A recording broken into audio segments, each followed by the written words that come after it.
Do you want to do more than follow orders, think outside of the box, and manifest your dreams? Then you've come to the right show. Welcome to the award-winning podcast, Holding Down the Fort by U.S. Vet Wealth. I'm your host, Jen Amos, a Gold Star daughter, veteran spouse, and entrepreneur. For Season 7, I am ecstatic to be in partnership with the Rosie Network to highlight motivational stories of personal growth, financial awareness, and autonomy in our military community. Now, let's get started.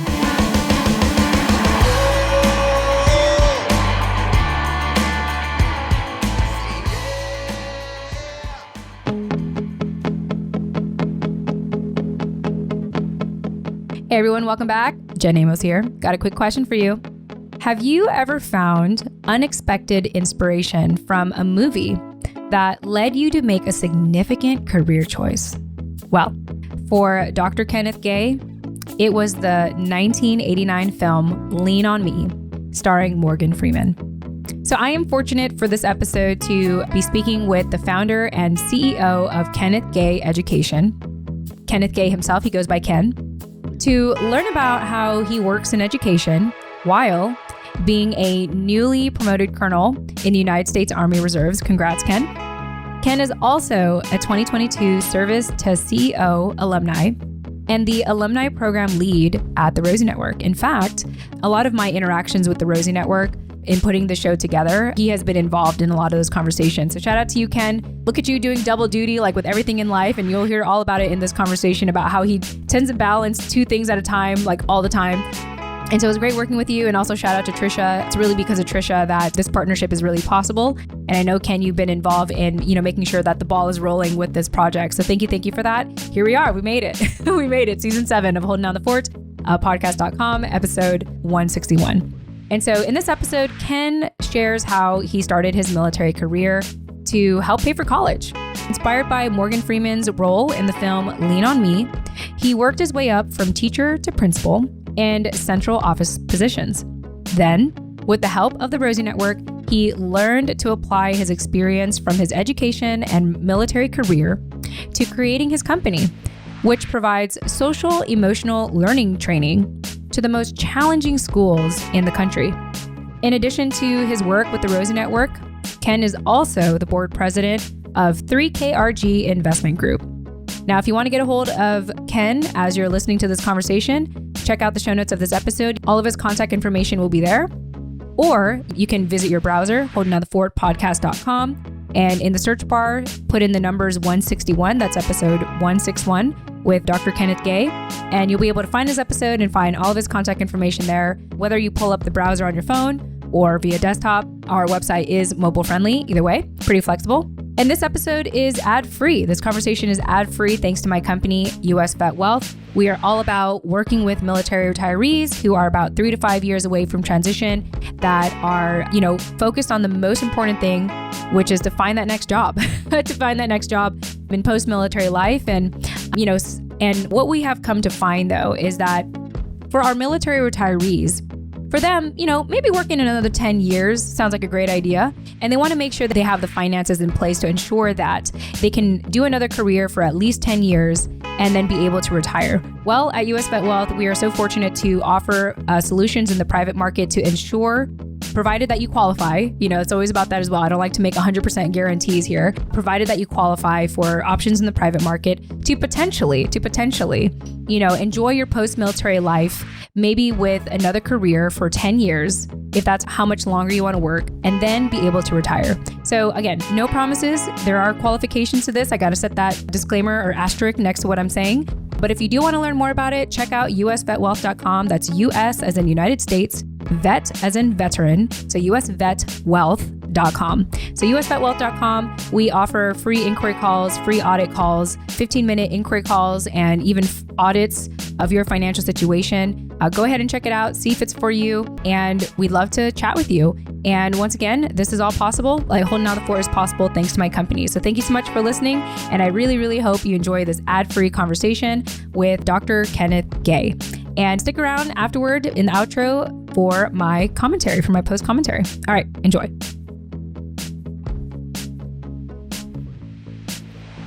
All right. Hey, everyone. Welcome back to another episode of Holding Down the Fort by US Vet Wealth and the Rosie Network. I am incredibly excited because today I get to have an amazing conversation with Kenneth Gay. So, Kenneth, do you go by Ken or Kenneth, or do you have a preference? I want to start with that. What? I'm fine. Ken is fine. I hear so many different. I hear so many different names. It's very rarely I hear my whole name. So look, Ken is just fine. So I'm used to going by Ken. So that's great. Okay, great. I feel like I'm going to call you Kenneth today. Either way. No, I'm just kidding. I'll call you Ken because it rhymes with Jen. Okay. And then my full name is Jennifer, and like no one calls me Jennifer. So, except for my family. That's how I know it's my family, is when they call me Jennifer. But anyway, let me go ahead and warm us up with an icebreaker question, Ken. And so I'm going to go through here and you just tell me when to stop, and I'm going to pull out a question for you. Yeah, you can stop. So, you can stop. Okay, cool. All right. Wait, actually, I don't like, that's a weird question. Okay. All right. Actually, no, that's so funny. I've been asking these same questions already. Sorry. Let me see. Whichever one you decide. Oh, here we go. Fine. Okay, here's a fun question for you. I feel like I already know the answer to this because of your background, but I'm going to ask it anyway.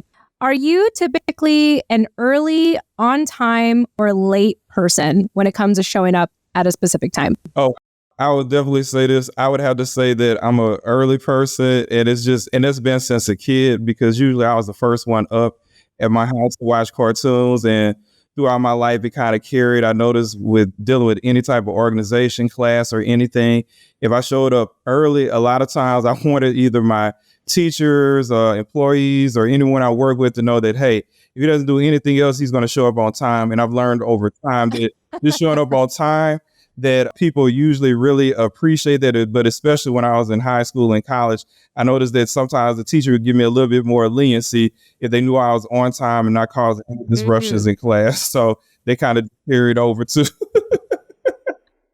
They're like, well, at least he's punctual. Yeah, definitely. That's funny. That just reminds me, like yesterday, my husband and I had lunch with a former pilot, and he was, of course, waiting for us already. Like we showed up maybe 5 minutes before we were supposed to meet with him, but he was already there, and he was like waiting for, like, I think he was already sitting there for like the last 5 minutes. And he was just talking about his experience in the military as a pilot. And he's like, hey, you got to be, if you're on time, you're late, so it's like, you always got to show up like really early and all that. And so, yeah, it's funny. Like when you emailed me, you're like, oh, I'm in the room. And like, it wasn't even like the time. And I was like, actually, that's perfect because, we can start early and end early and, or really get the most of this, have more time to have a conversation with each other. Definitely. I agree. Yeah, for sure. All right, Ken. Well, like I said, I'm really excited to speak with you because, you have a company, Kenneth Gay Education, LLC.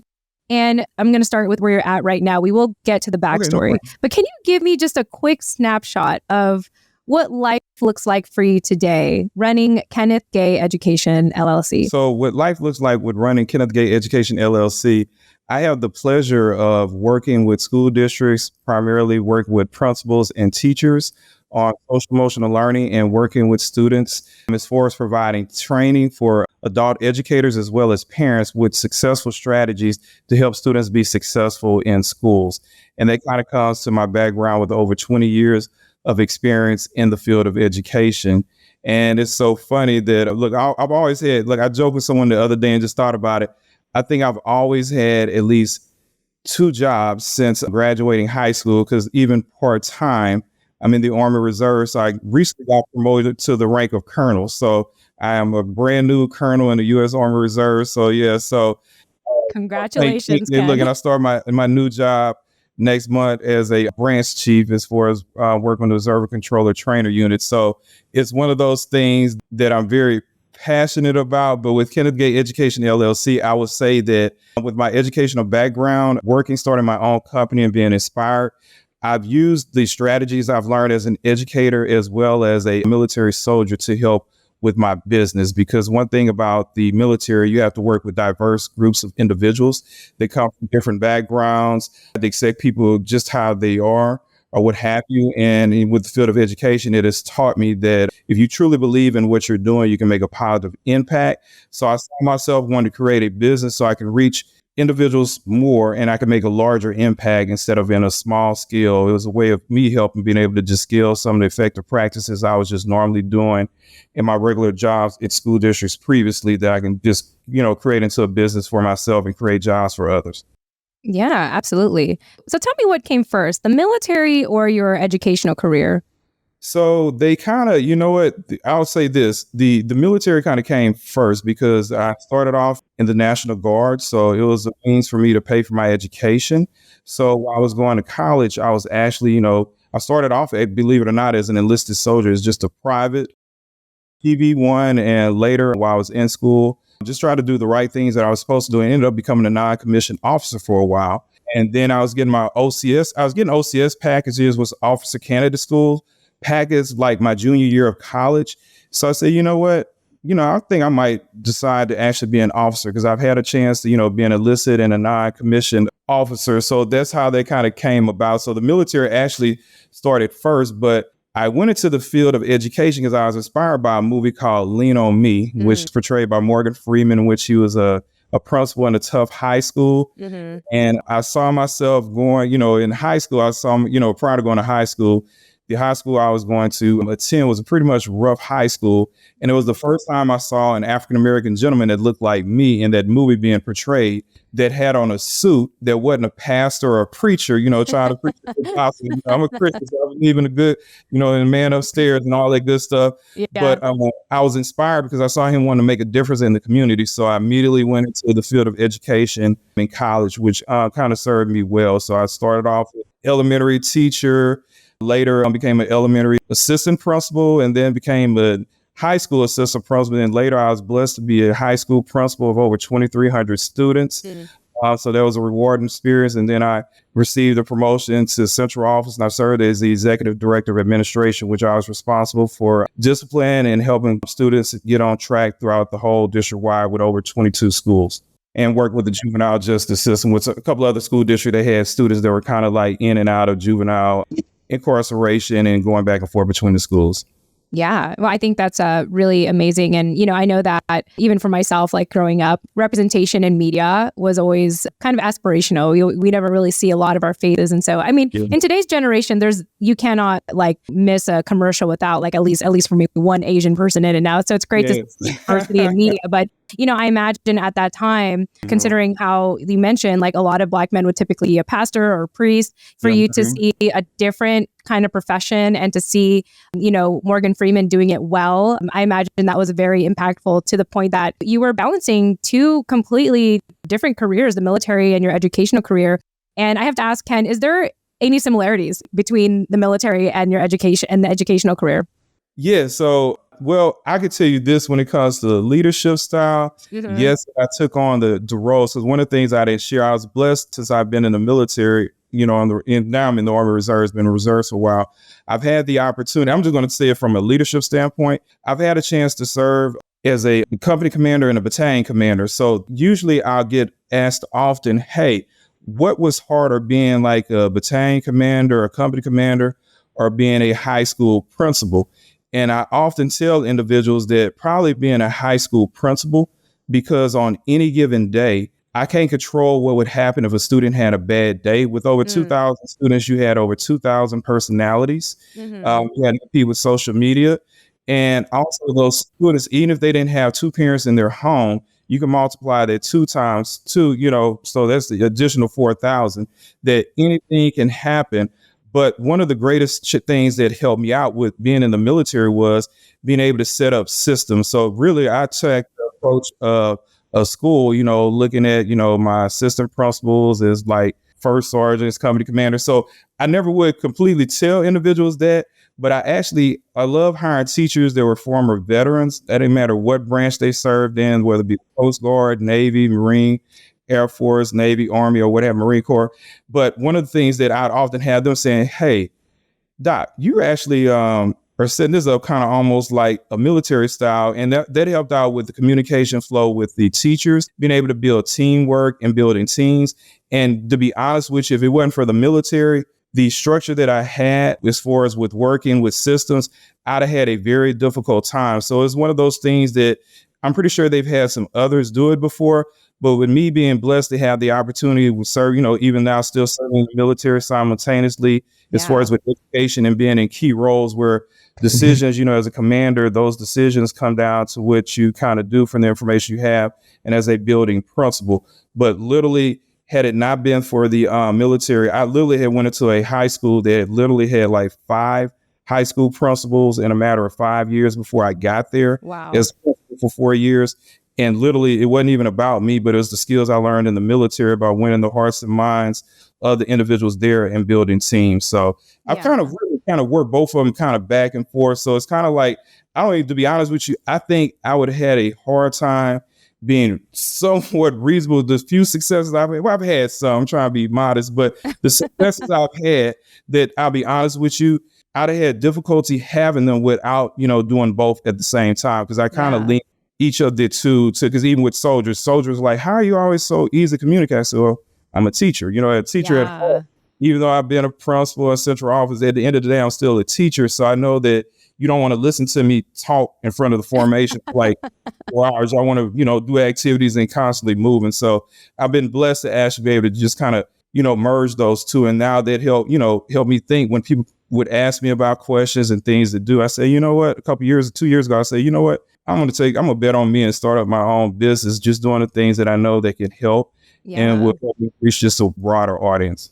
Yeah, absolutely. Yeah, I'm just processing you talking about like how your educational career really fed into the military and vice versa. And, your soldiers are like, why are you so calm, cool, collected and like just easygoing and happy? You're like, oh, well, because I've, students are harder to work with, or like students and their parents are harder to work with. And I could imagine that because in the military, you have our service members going through rigorous training to, follow orders, where with kids, students, they're going through so much, like they're going through, physical growth, mental, emotional growth. And, and of course, if they have issues at home or if they live in, a rough area, it is harder to stay focused at school. So to me, like I can understand that being a teacher or being in education, it could be a lot harder than, working with soldiers.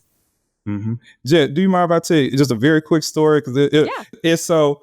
One thing I can say, and I know we're supposed to be talking about entrepreneurship, but it's kind of like entrepreneurship, kind of just because as entrepreneurs, you have to kind of just think on the fly sometimes, and sometimes you have to pivot. I can remember one day as a high school principal, I can remember it was either my second or third year. For some reason, both of the nurses were out. And I mentioned it before, I do have a doctor. So at work, at the school, so that I always call, hey, doc, either Dr. Gay or hey, what's up, doc? So there was an incident where they were calling me on the radio to hurry up and come to the nurse's office. And I'm like, okay, what's going on? And they're like, hey, we think a student is about to deliver a kid. So I said, okay, let's call the ambulance. So they're like, you're the principal. You're supposed to do something. You're the doctor. So I'm like, oh my gosh. So I literally started thinking about MASH and every single move. I'm like, man, go get it. I'm like, I don't know what the hell I'm doing. But I'm like, well, I had to be calm and collective on the military side as commander. You can't never sweat.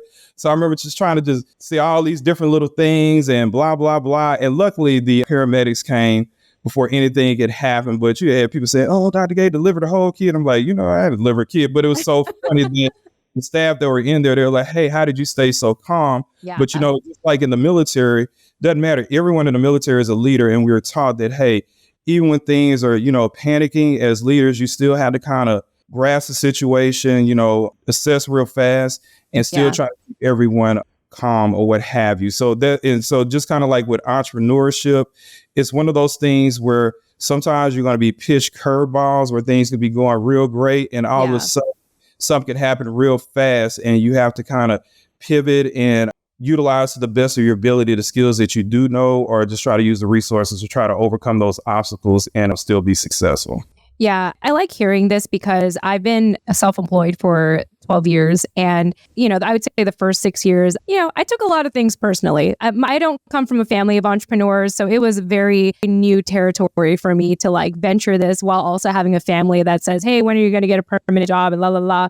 And it is what it is. My family only wanted what was best for me. I completely understand it. And so that just meant that I had to kind of go on this own journey. And it was a very emotional journey for me. For a lot of, it's very, very transformative for me. And fast forward to today, working with my husband, we've been working together for the last 6-7 years, and he's been self-employed longer than I have. And I don't know, maybe it's a West Point thing, but he's just very logical, very objective. And as the years went on in working with him, I started to not let my feelings get in the way. Or if anything, I've learned to look at things more objectively and recognize that, like, kind of what you're mentioning here, like you're paying attention to what's in front of you. You're paying attention to what's occurring. You're paying attention to the new information that comes your way. and you're adjusting appropriately. So rather than kind of like letting your emotions get the best of you, it sounds like that's not an issue for you. Or let me hear about like, how do you manage your emotions if, whether they come after the fact or, you just kind of know how to manage that. You know what I'm trying to ask? Yeah. So I'm going to tell you, I think that I would have to kind of credit my parents. They're still together now, so they still been married for a while. So Love it. my parents they've always been entrepreneurial. And I've always seen them and I would never think, because they both always had 9-to-5 jobs, but they also had their own businesses. And it never really dawned on me because I never saw them overly stressed, overly doing things. But I always seen them giving back. I've always seen them helping others. So one of the things I always noticed, just even from afar without them even having to tell me, was that they always treated everyone with respect and dignity, no matter what their background was, no matter what they had come through or what they were dealing with. So I kind of adopted that over the years. So I've always tried to just treat others the way that I would want to be treated. And I've always tried to do my best to help others. So what I found is that I found comfort in that, because having the opportunity, once you open yourself up and people see that you're transparent and that you're really trying to just be a good person, you often hear stories, because I love telling stories and hearing stories. So even if I have not been in certain situations before, when I've had an opportunity to listen, whether it be educators, whether it be military veterans, or even entrepreneurs, that just being open to just have conversations, even if someone is an introvert or an extrovert, but networking. And through those networking opportunities, what it has provided me was a sense of comfort that I feel comfortable enough with the individuals because of my rapport with them and my character. Even if I had a situation that was taking place and for some reason I didn't have their number in my phone and I need to get on LinkedIn real fast, because 9 times out of 10 I'd have them as a friend in LinkedIn, that I felt comfortable enough that I could reach out and ask a question, or with those 6 degrees of separation, I can get a response back. So with my emotions, one of the things that I could truly say that has helped me is building a rapport, making myself open, but also too, when individuals ask me questions, I can't be shut off. I'm not shut off. I make sure I try to respond in a timely manner, because I'm a firm believer when you do things good for others, eventually when the time is right, when you need things are going to help you. So I think that's what one of the things with the emotions, besides just the trainings that I've had, is that I feel comfortable enough because I built networking opportunities and I built strong, genuine, authentic rapport with others that no matter what I'm going through, I feel comfortable enough to be able to pick up the phone and ask more than one person that would probably have dealt with the situation that I have. I think that's incredible. And, I think part of like why even for myself, I can be more objective and logical today is because what you mentioned, like I have outlets now. I have people that I know I can confide in. I don't just hold it in. And it sounds to me that you really handle your issues head on. Like if you're feeling a certain way, if you're stuck on something, you know who to contact. And I think that, whether you're an entrepreneur or whether you're, actively serving the military and you're not an entrepreneur, like we all need help. We all need community. We all need to have that, I would say, social outlet or that social support. And so, part of why I haven't like touched upon the entrepreneur side yet, which we'll get to here shortly, is because I really want to highlight your mindset. You have an incredible mindset, Ken. And we talked a little bit about this in our last conversation where you're like, okay, I'm not like the most talented person, but like I can outwork any talented person. And it shows like your success in your educational career, your success in the military. And then of course, with your company, which we'll get to here in a little bit, it just comes to show that like, one thing we were talking about was like slow and steady, like wins the race, right? So let's talk a little bit about that steadiness that you've managed to, that you have in your life. That is why where you are today, as modestly as we're talking about right now. So I know the last time we spoke, you had said something that stuck out. And when you said something, I've had people try to figure, because I've had people ask like, how are you able to do so many things? And I've never really thought about it. But I remember you had made a comment, it's kind of like the tortoise and the hare. And, even though the rabbit can take off real fast, the turtle, even though the turtle is moving slow, but as long as that turtle is keeping a step and moving forward each day, eventually that turtle can pass up the rabbit in the long run and still win the race. So I could say that I think what has really helped me out throughout my time is being not rushing things, even though I've tried to do things efficiently and quickly that I know in life there are certain steps, because sometimes you can get things very quickly and you miss a lot of lessons learned. I had a good mentor who said, hey, there are 100 steps, and because you move so fast and you've been so great and you skipped every other step, there are about 30 lessons that you missed on 30 steps through, trial and error. How do you handle, setbacks and defeats? And one of the things I've always looked at is, even if it's something that I've tried to achieve, and I'll be the first to tell people that, hey, I didn't get the first principal job I applied for. I didn't get the first, military command position. I didn't always get promoted, but I never quit. And one thing that I've always noticed, that I never would quit. I would always have a positive attitude. I would always treat people correctly, knowing that if I just kept working hard, eventually when my time would come, that people would be able to look upon me and see my attitude. And then that would make people be more successful to actually want to work with me and actually want to help, because they say, okay, if this person can do it, like I told you, I'm not the sharpest tool in the tool shed. I consider myself I call myself just a regular Joe, just a regular guy that just has a lot of drive and a lot of energy. Like, I am an early bird, so I get up a little bit early. I know that some things I'm not going to grasp as quickly as others. So that means I need to stay up an extra hour to learn a few things, whether even like now, things dealing with artificial intelligence, with AI. Certain things I'm not familiar with. So, I'll stay up an extra hour, or two each day, trying to learn something different, reaching out to individuals who know a little bit more.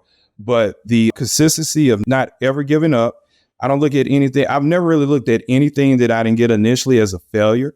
I've always looked at it as an opportunity to see, okay, how do I need to get to where I'm trying to go? And one thing I've learned in life is there are times where I've wanted things so badly and I didn't get it. And then later on in life, I realized, you know what? I really wasn't ready for that opportunity at the time, because had I gotten that opportunity, I probably wouldn't have had other opportunities that would have came later. So I've learned in life, and that's kind of just over time and experience. So even with your audience members, so some of you that might feel that, hey, I'm working hard towards reaching a goal and things aren't, maybe not always fall in line the way that I want them to. Trust me, you've heard me mention I've had, 2 careers, entrepreneurship, these things multiply going on at the same time. But I could truly tell you that oftentimes, if you do not get the goals that you want to initially, sometimes because it's just not the right timing, because even though you may want something very badly, you can get it and you not be prepared and you can't sustain it and keep it. Yeah. But oftentimes, if you actually have to just go through the struggle, through the road less traveled, and put in the hard work, you'll remember and you won't forget the hard work that it took, the long hours, the blood, sweat, tears, as some people would say, and you appreciate a little bit more, and you learn how to treat people with a little bit more dignity and respect and value what people have to say. Because oftentimes when we get things quickly, we'll think that we're the greatest thing since sliced bread, that we're so special, and this, that, and the other. And it's never just all about us. It's about people that support us or the people we're trying to help out. Yeah. What I hear in your story is finding joy in the journey. Like, it's not just about the destination. It's not just about hitting certain milestones or what have you. It's actually enjoying the process, enjoying the mundane. Like you said, waking up an extra hour earlier just to study something that doesn't come naturally to you. And I think the reality is, like, if you do want anything lasting and anything good, it does take time. It may seem like some people may be more talented and maybe they have the connections, but just like with the hair, when we're talking about the tortoise and the hare story, their egos can get in the way. Their egos can hold them back and can have them self-sabotage. Where for you, you're talking about like, hey, it's okay to slow down and take your time and study and get better. And it may not be your time for that opportunity yet, because there's still some work that needs to be done within you to really sustain that and to handle that. And that's just all part of the process. And I think the mundane is a beautiful thing, and I think more of us can learn to appreciate it and enjoy it. Definitely. Yeah. Well, Ken, with your background, it's, you have your education background and the military background, and now you're an entrepreneur. Yeah. You're an entrepreneur. And I know you weren't necessarily looking for it, but, you mentioned your parents were entrepreneurs, and it kind of dawned on you one day that you wanted to be an entrepreneur. And I know the Rosie Network had part to do with that. So tell us a bit that journey to where you are today. Yeah, so I can tell you how it started. So actually, at the time, right before the pandemic, I was serving in a role as a battalion commander of my Army Reserve unit, which was actually located in Beaumont, Texas. And We had orders just for a normal, just regular, just rotation to Fort Hood. And my apologies, I cannot think of the name in Killeen. So the new base in Killeen that was formerly known as Fort Hood, we were stationed there. The ironic thing that happened was like, I remember when COVID hit because I was at the airport and we got some kind of special order for the job that I was responsible for. And it said, hey, you need to quarantine everyone. So I'm like, oh, what? So I didn't get anyone on the phone because it was like at 11:30 at night. So luckily, at the time, I was a lieutenant colonel, so I had to call it. Luckily, I was able to find a colonel. I said, let me find somebody. The soldier in me and then the principal in me would be like, hey, if I don't have an answer, let me ask the superintendent. If it's something very important that one a few times, let me call someone with a higher rank than me that can actually make a decision so it don't fall back on me. That's an old trick. You know, if you're in leadership, if you absolutely don't know something, you know, it could be a major thing. I said, before I quarantine all these people that are just getting back from an overseas deployment. So needless to say that during that time, you know, the pandemic time was COVID-19 was a very hard time for everyone. Absolutely. And many of my former assistant principals that are now principals and teachers who are counselors and just different people I've worked with over the years, I've always had a very unique way of attacking and just going at the field of education from a unique background. A lot of times using a lot of military strategies and entrepreneurial strategies, which I didn't realize were entrepreneurial strategies at the time. So as I was during that COVID-19 time when people, you know, are dealing with the virtual learning and ask me questions, I say, you know, at some point when at the end of my career, I knew I always wanted to give back and be like a consultant or start my own company, because I've had some successes over the years in some of the most challenging schools in Texas. And I was like, you know what? I've worked in major cities in the rural areas and I have a lot to give. And it's not that often, I'll be very honest with you, Jen, that there are less than 2% of educators nationwide, K through 12, that look like me, that are men of color, no matter what, you know, ethnicity. So it's not that often. But when you have individuals that have gone through the ranks and have been successful, you know, I said, you know what, let me show that, you know, you have individuals that can start their own companies, can go back and not only just be there just to be there, but provide quality instruction, because I pretty much know what kids need. So I've worked at the elementary, middle, high school, and even at the alternative education ranks. And I know what it takes to get the teachers where they need to be when you're at an all-time high of teacher turnover or people leaving the field of education. You have leaders that are going into principals roles. Just I was blessed, you know, I'm, you know, having the opportunity of being a company commander and, you know, all these different lessons I've learned from the military that the average principal doesn't get. You know, they kind of only see the leader that they've had at their school, that one of the principals that they've seen in the past. But I've had the opportunity to see leaders from different realms. So that led me to start asking questions. When I was at Fort Hood, I said, you know what, let me be nosy. So I started being nosy, even though I was a reservist. I said, okay, the active duty people that are getting off, they're trying to find jobs. So I remember just going sit in the class and men and were raising their hand. Hey, I want to go work for Google. I want to work for YouTube. So I raised my hand. I said, hey, I've been working, you know, working for individuals, you know, within the system for the last over 20 years. I said, I want to work for myself. I want to be able to write checks for people that are working for me. And someone said, hey, you need to look into the Rosie Network. So I said, what is the Rosie Network? So they said it's something for veterans and spouses of veterans that are interested in entrepreneurship. So I immediately got online and started looking, sent an email,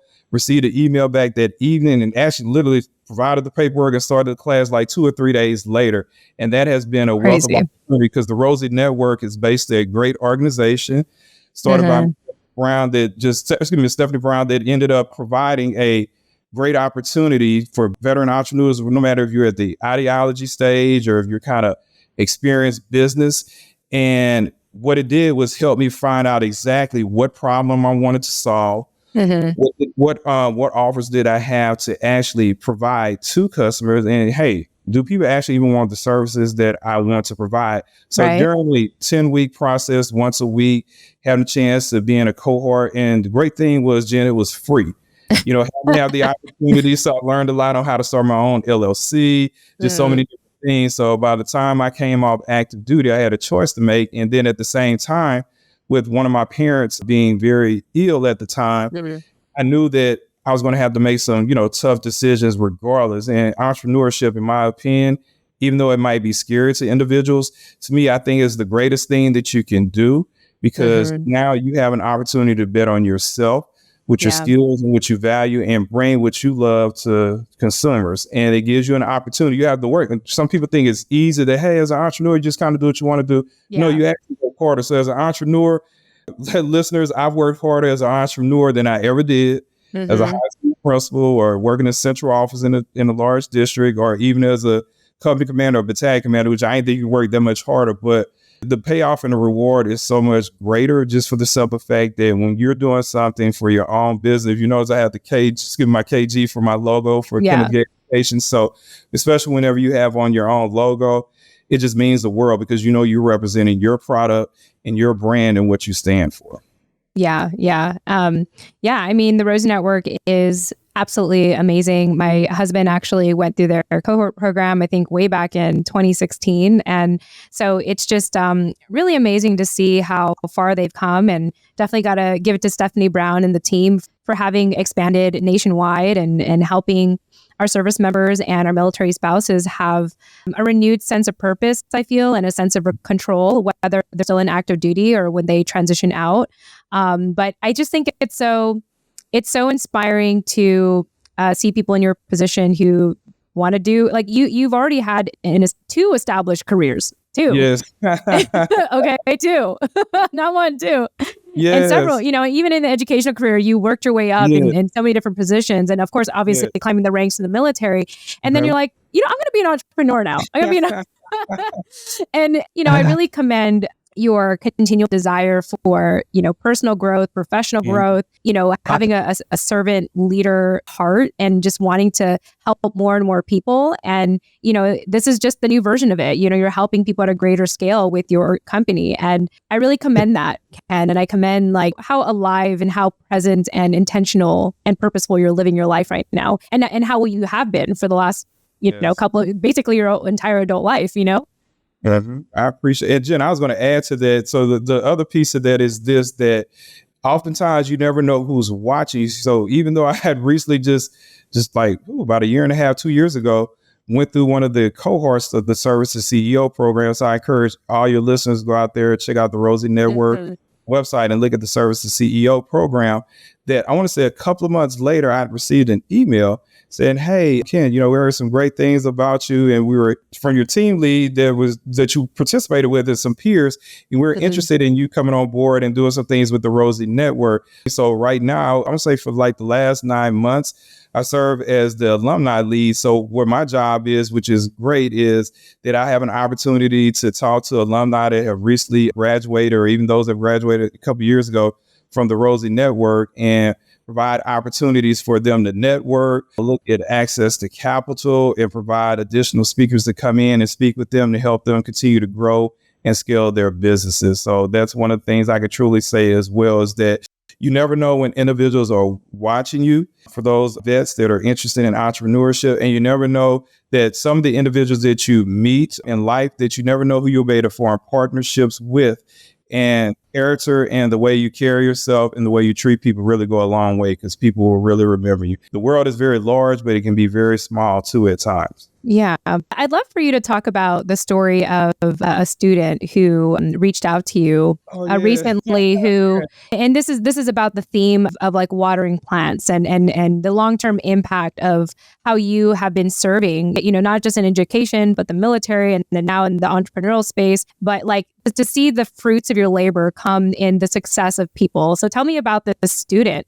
Okay, yeah. So I'm gonna say his name because he's not gonna mind. So his name is Christopher Fields. So my first very year I remember I went to education in the year 2001, and my first year I was blessed. I ended up being an assistant principal after 4 years of teaching in 2005. As an elementary assistant principal, we had a brand new school, and then Hurricane Katrina happened in Louisiana, which is my home state. So I was in a brand new school that was built for like maybe 800 students. Keep in mind, this was just kindergarten through fourth grade.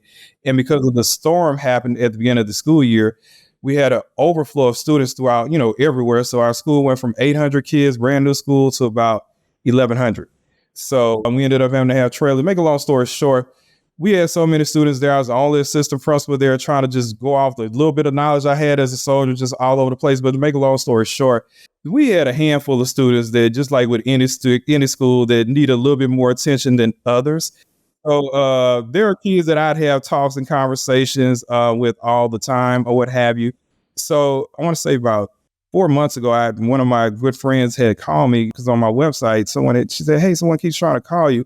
So I ended up calling the young man. And when he said his name, it didn't ring a bell initially to me.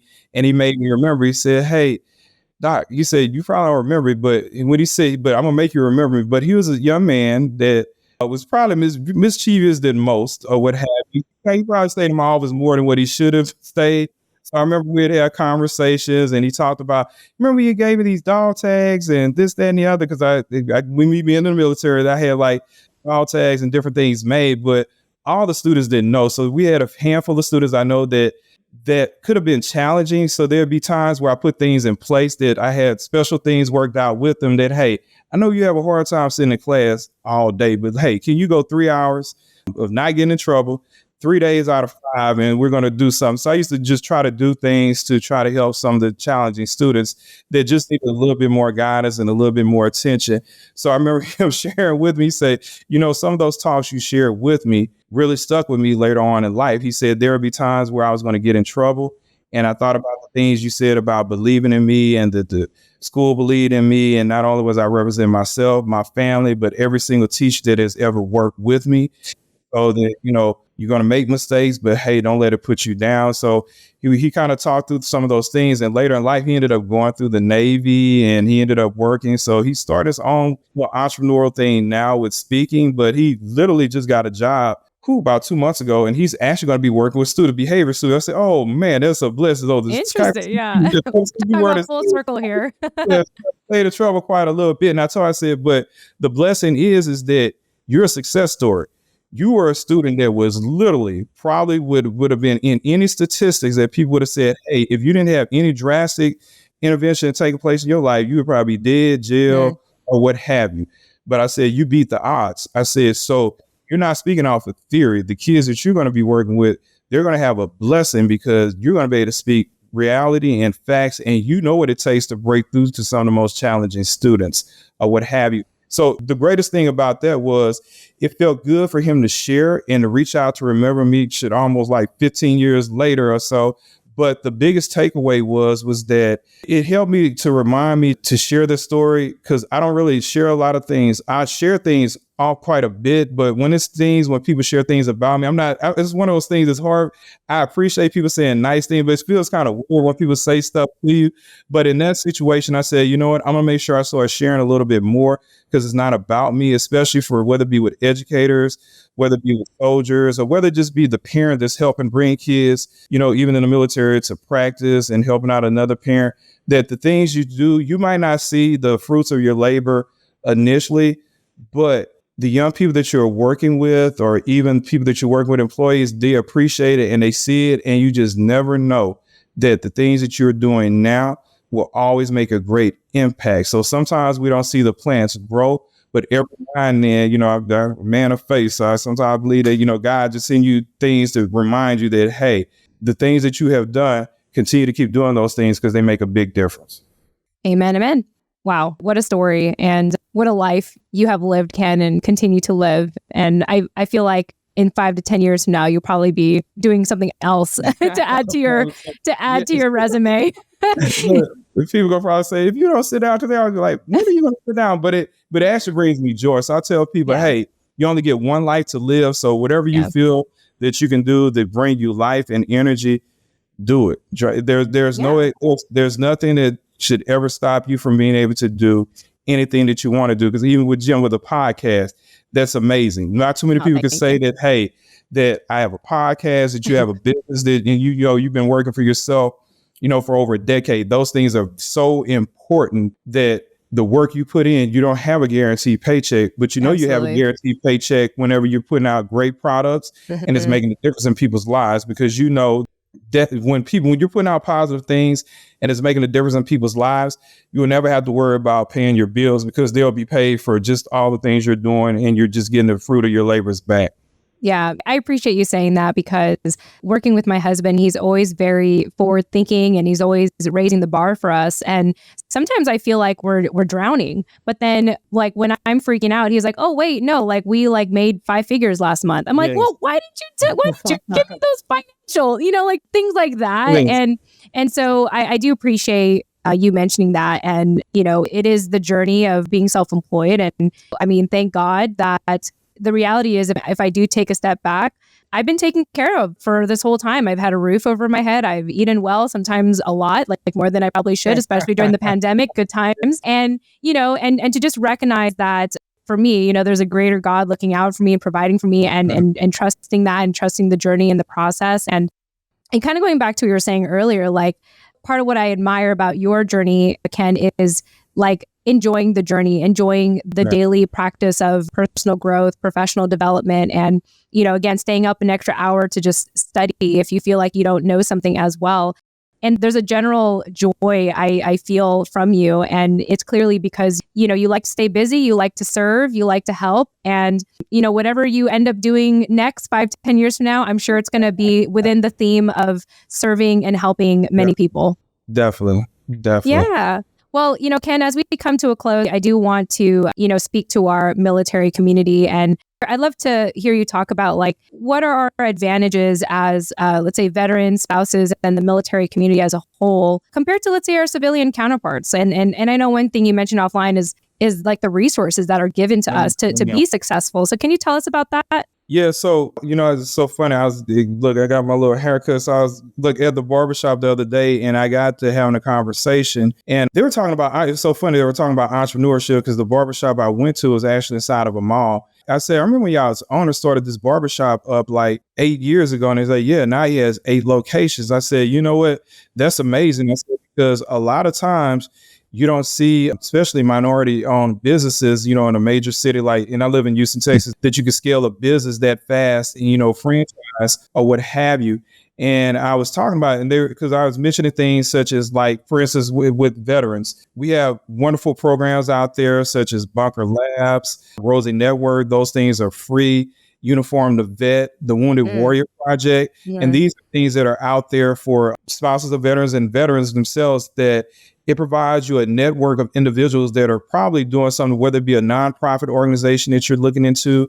If you're someone that have gone through and want to do adjustment training because you're going to go buy a drone and you want to start your own business, if you want access to capital, if you can't get capital from a bank, you can look at things as far as like Lift Fund that provide special funding that, especially if you're a veteran, I'm pretty sure most veterans, don't care if you served 1 year or 10 years, you probably had a few injuries here or there. Mm-hmm. So even if you're registering your business as a veteran-owned business, disabled veteran-owned business, here in the state of Texas, if you're a veteran-owned business, you don't even have to file and pay the $500 LLC fee, and you can get as many as you would like.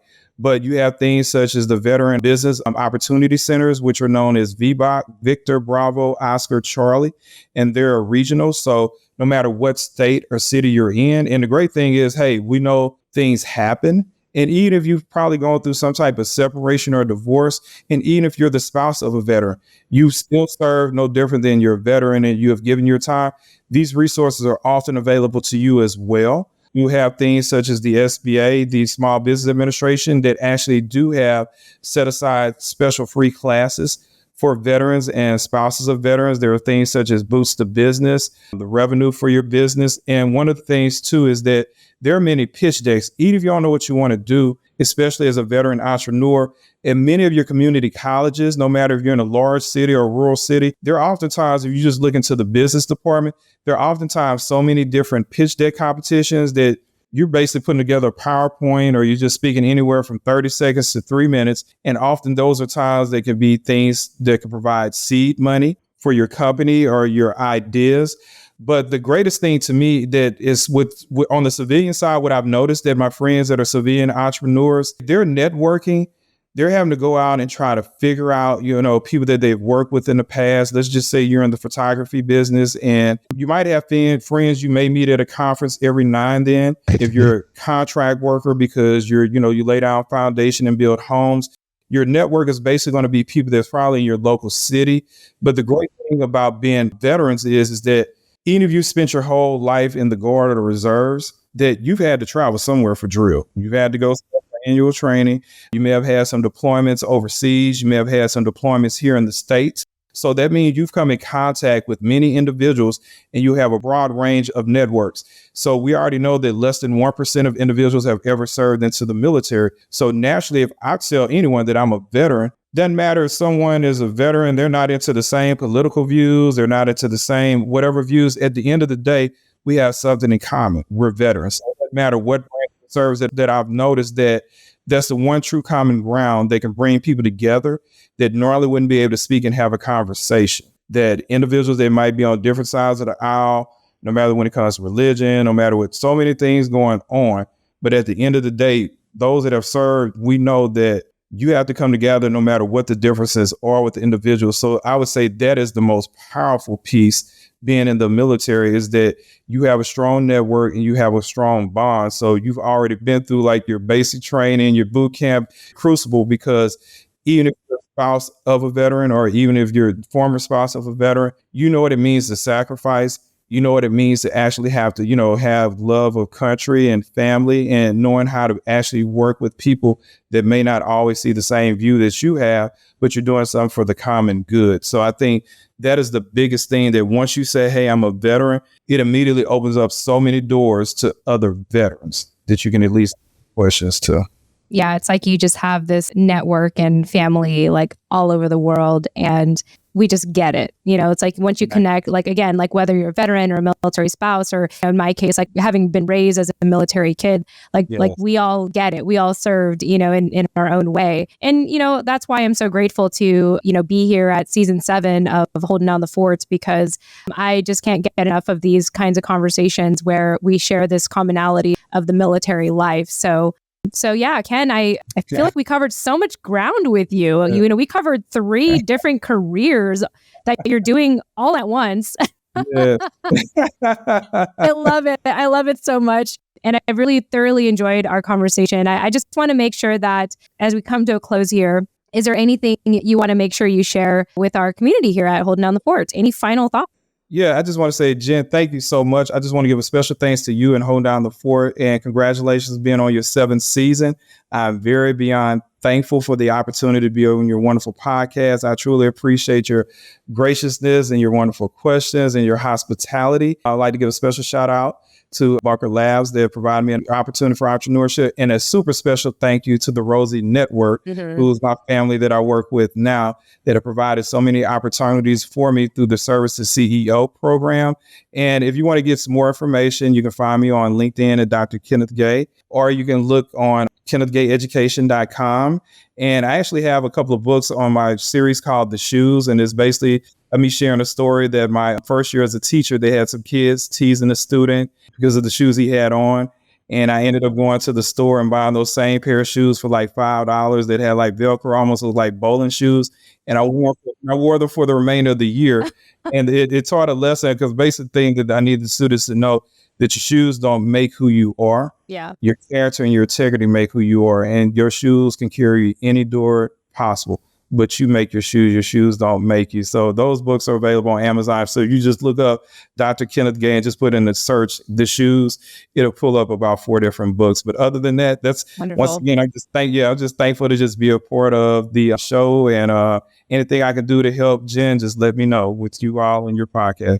Yeah, absolutely. And, to our listeners, we'll definitely have all that information in the show notes. And I'm just taking this moment to express my gratitude as well. So thank you for taking the time to share your story, Ken. And I hope that our listeners get a ton of value from hearing your story. So with that said, to our listeners, thank you all so much for joining us. And we'll chat with you in the next episode. Tune in next time.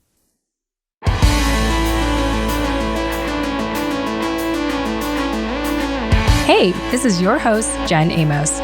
Thanks again for listening to today's episode of Holding Down the Fort by U.S. Vet Wealth. Visit holdingdownthefortpodcast.com to access the full show notes of this episode, including resources mentioned and bonus content. Once again, that's holdingdownthefortpodcast.com. Lastly, stay after this outro music for something a little extra. Thanks again, and chat soon. Bye for now.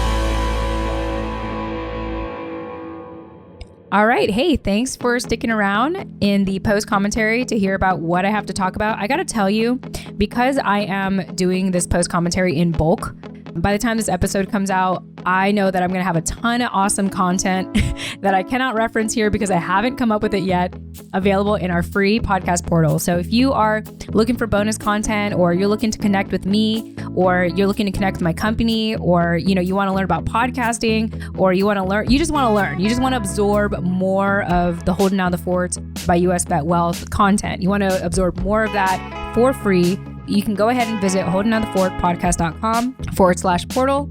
And whatever I will be talking about at this time of the recording will be available in that portal. So I'm sure I'll have more thoughts to share, whether it's responding to people, answering questions, sharing additional resources to help you along your mission to, do more than follow orders, to think outside the box, and to manifest your dreams. If that is you and you want to continue to consume more content like that, once again, check out holdingdownthefortpodcast.com/portal, and I will see you there.